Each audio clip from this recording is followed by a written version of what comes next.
Good morning students.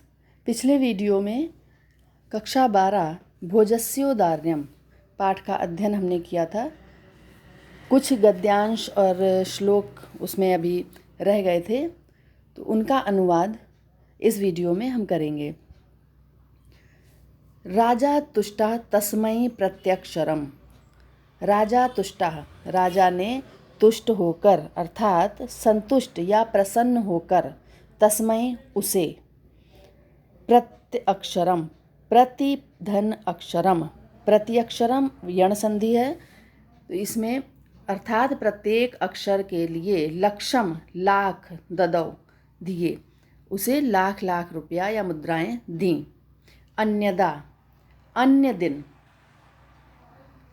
राजा समुपस्थिता, राजा समुपस्थिता, सीता दूसरे दिन राजा ने उपस्थित हुई, समुपस्थिता का अर्थ उपस्थित हुई, सीताम सीता से बोला, सीता से कहा, हे देवी प्रभातम वर्णयम इति, प्रभात काल का वर्णन करो।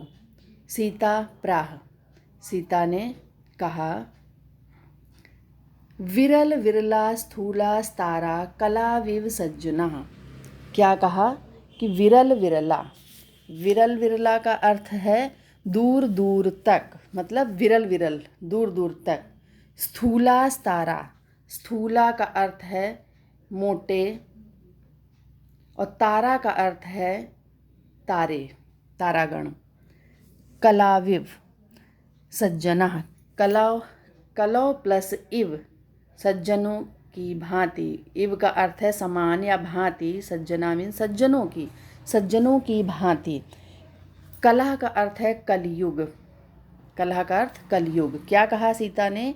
सीता कोई कवित्री थी, वो सीता राम वाली त्रेता युग वाली नहीं, सीता कोई कवित्री थी सीता। उनसे राजा भोज ने कहा कि प्रभात का वर्णन करो, तो उन्होंने कैसे वर्णन किया? कलयुग में सज्जनों की भांति मोटे मोटे तारे दूर दूर दिखाई पड़ते हैं। पुनः इव मुने,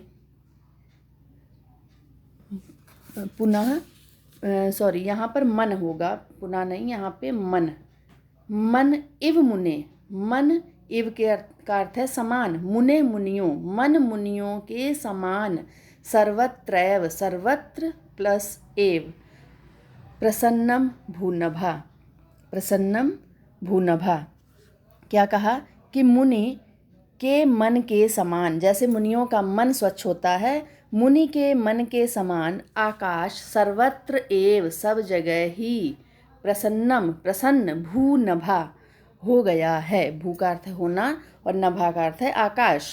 भू पृथ्वी, सॉरी भू भवती, भू एक धातु है, इससे भवति शब्द बना या भव शब्द बना है, इसका अर्थ है होना और नभ का अर्थ है आकाश। दोनों पंक्तियों का अर्थ फिर से देखते हैं। कलयुग में सज्जनों की भांति मोटे मोटे तारे दूर दूर दिखाई पड़ते हैं, मतलब तारे जब सुबह होती है, प्रातः होती है, तो तारे दूर दूर बिखर जाते हैं, जैसे कि सज्जन कलयुग में दूर दूर दिखाई देते हैं। मुनि के मन के समान आकाश सब जगह स्वच्छ हो गया है। आगे क्या कहा? अपसरति च ध्यान्तम चित्तात्स सतामिव दुर्जनः। सज्जनों के चित्त से, सताम का अर्थ है सज्जन, चित्तास चित्त से, इव समान, दुर्जना दुष्टों के, अपसरति भाग गया है।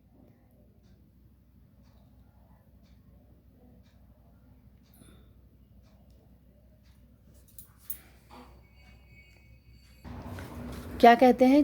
सज्जनों के चित्त से दुष्टों के समान अंधकार दूर भाग रहा है। जैसे सज्जनों के हृदय से दुर्जन भागते हैं, वैसे ही अंधकार दूर हो रहा है।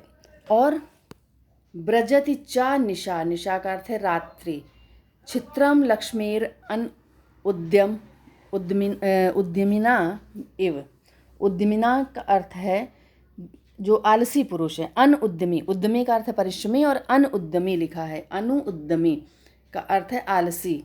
इव का अर्थ है समान। लक्ष्मी, लक्ष्मी जो धन, धन की देवी। क्या कहा? कवि ने कि जिस प्रकार आलसी व्यक्तियों से या उद्यमहीन लोगों की लक्ष्मी चली जाती है या आलसी व्यक्तियों के पास से लक्ष्मी चली जाती है, वैसे ही ब्रजति चा निशा, रात्रि जा रही है, रात्रि चली जा रही है। तो श्लोक का अर्थ समझ में आ गया होगा। अनुवाद लिखना है, केवल जितने शब्द दिए उतने का ही, उसके अलावा हमें अगर कुछ जोड़ना है तो उसको ब्रैकेट में लिखेंगे। आगे है, राजा तस्यै लक्ष्यं दत्त्वा कालिदासं प्राह सखे त्वम अपि प्रभातं वर्णय इति। राजा ने उसे भी लाख मुद्राएं दी और कालिदास से कहा, प्राह का अर्थ है कहा, सखे हे मित्र, त्वम अपि तुम भी, त्वम प्लस अपि तुम भी, प्रभातम प्रातः का वर्णन करो। ततः कालिदासः प्राह, ततः का अर्थ है तब, कालिदासः कालिदास बोला, प्राह का अर्थ है बोला। क्या कहा, अब यह श्लोक है फिर से आगे। अभूता प्राची पिंगा रसपतिर इव प्राप्य कनकम, यहाँ पर कनकम है, इसको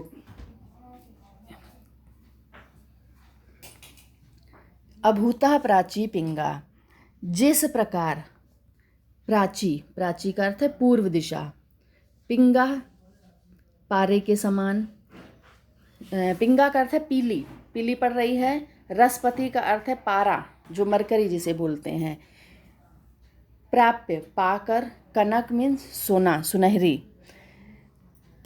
जिस प्रकार सुवर्ण की समीपता पाकर, पारा मतलब सोने से मिलकर पारा पीला हो जाता है।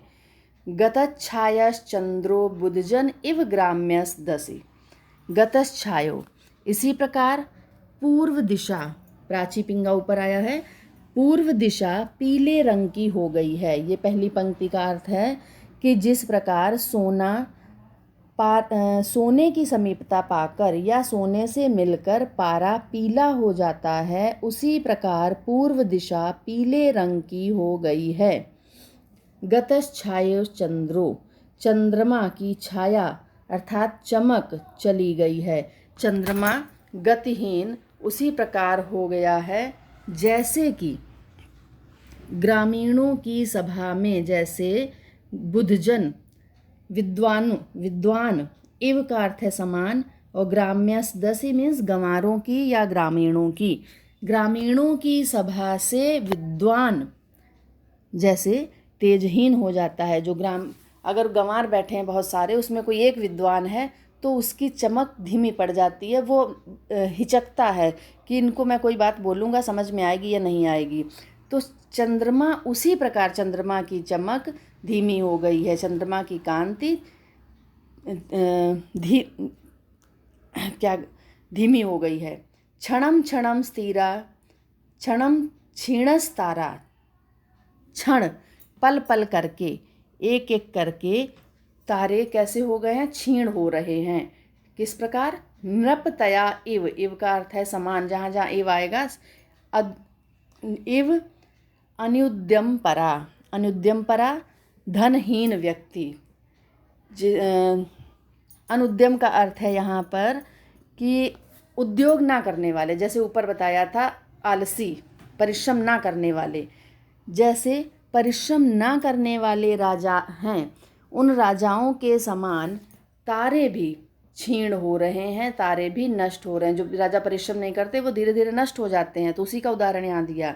ना दीपा राजंते, दीपक नहीं जल रहे हैं, राजंते का अर्थ है शोभा देना, दीपक सुशोभित नहीं हो रहे हैं अर्थात नहीं जल रहे हैं। इव, इव का अर्थ है समान, ठीक उसी समान जैसे कि द्रविण रहितान, द्रविण रहिता धनहीन पुरुष के गुण, जैसे धनहीन व्यक्ति के गुण दब जाते हैं, सुशोभित नहीं हो पाते, सामने नहीं आ पाते, वैसे ही दीपक क्षीण हो रहे हैं, दीपक नहीं जल रहे हैं। राजा अति तुष्टा तस्मै प्रति अक्षरम लक्ष्यम ददो, राजा अत्यंत संतुष्ट हुआ, प्रसन्न हुआ और उसे प्रत्येक अक्षर के लिए 1,00,000 मुद्राएं दी। आपको श्लोक समझ में आ गया होगा, अगर नहीं आया है तो फिर भी उसे पूछ सकते, बार बार इसको एक एक शब्द का अर्थ बताया गया है तो सुनेंगे समझ में आएगा। अनुवाद इसका लिखना है आपको।